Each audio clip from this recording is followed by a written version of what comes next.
Hello friends, in this video we will discuss about the weighing balance, calibration and verification procedure in pharmaceutical industry.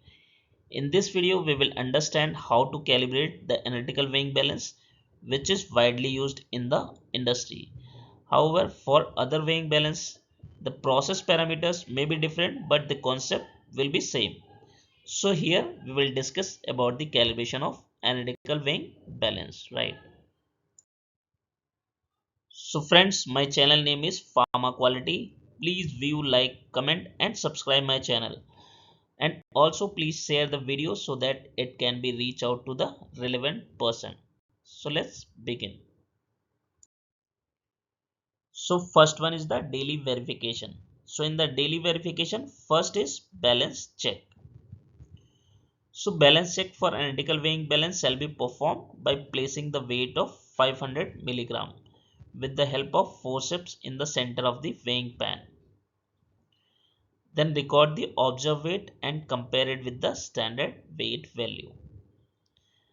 So percent deviation should not be exceed by 0.10% of the standard weight value, right?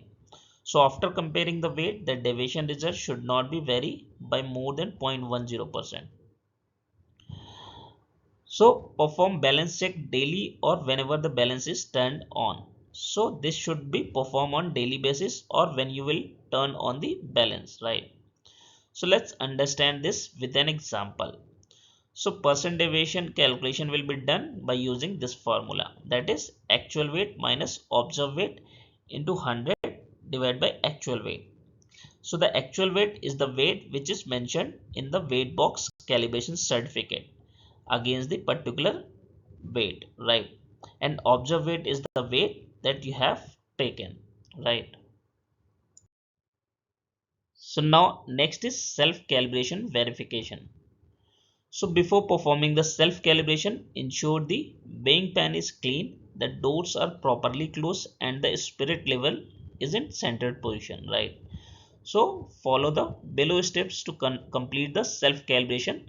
However, self-calibration functions are same in all balance, but it may possible the function key will be different, right? So first find the internal adjustment option from the balance. Then click on start option to initiate the adjustment. Then wait for confirmation message. It may be like internal adjustment completed or self check done, right? Then press the print option to take the successful self calibration print and perform your documentation process. So now next one is the verification with external weight. So verification with external weights for analytical weighing balance shall be performed by placing the weight of 20 milligram and 200 gram weight, right? It should be separately weighed with the help of forceps in the center of weighing pan and record both the weight one by one. Then record the observed weight and compare it with the standard weight value. Now calculate the percent deviation that should not be exceeded by 0.10% of the standard weight value. So after comparing the weight, the deviation result should not be vary by more than 0.10%, right?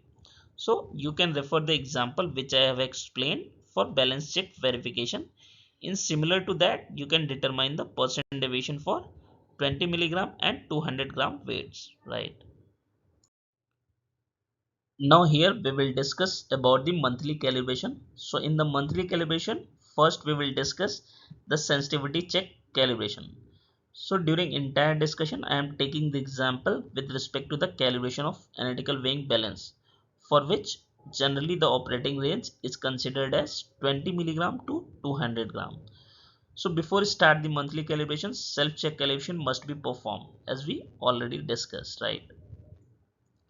So now in the sensitivity check, first we'll check the actual weight of 1 gram, 10 gram and 200 gram. Then record the observed weight and compare it with the standard weight value. So now calculate the percent deviation that should not be exceeded by 0.05% of standard value. So after comparing the weight, the deviation result should not be vary by more than 0.055%, right?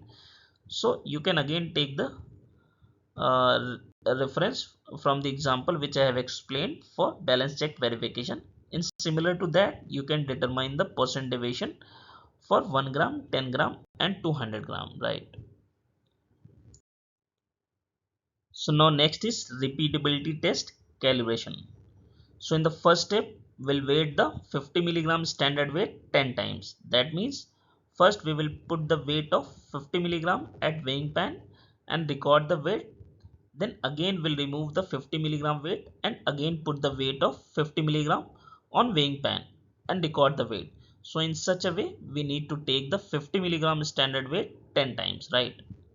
So we can now calculate the standard deviation by using the following formula. So the formula is repeatability is equal to 2 is into standard deviation into 100 divided by desired smallest net weight. So desired smallest net weight is what? That is 2000 into standard deviation, right? So the acceptance criteria for repeatability test should not be exceeded by more than 0.10%. So now let's understand with this an example. So here you can see the 50 mg milligram weight, for the 10 times, right? So let's assume this is these are or 50 mg weight for the 10 times you have weight, and your mean value would be for this value, that is 50.155 mg, and your standard deviation would be 0.030277, right? And your smallest net weight will be 2000 into SD, so the result will be 60.55301, and the final result, that is the repeatability by the calculation of this formula, 2 into standard deviation into 100 divided by desired smallest net weight. So you will get the result, that is 0.1. So you can match your result with the acceptance criteria, that is 0.10%. So in this way you can calculate the repeatability test, right? So now next is accuracy test calibration.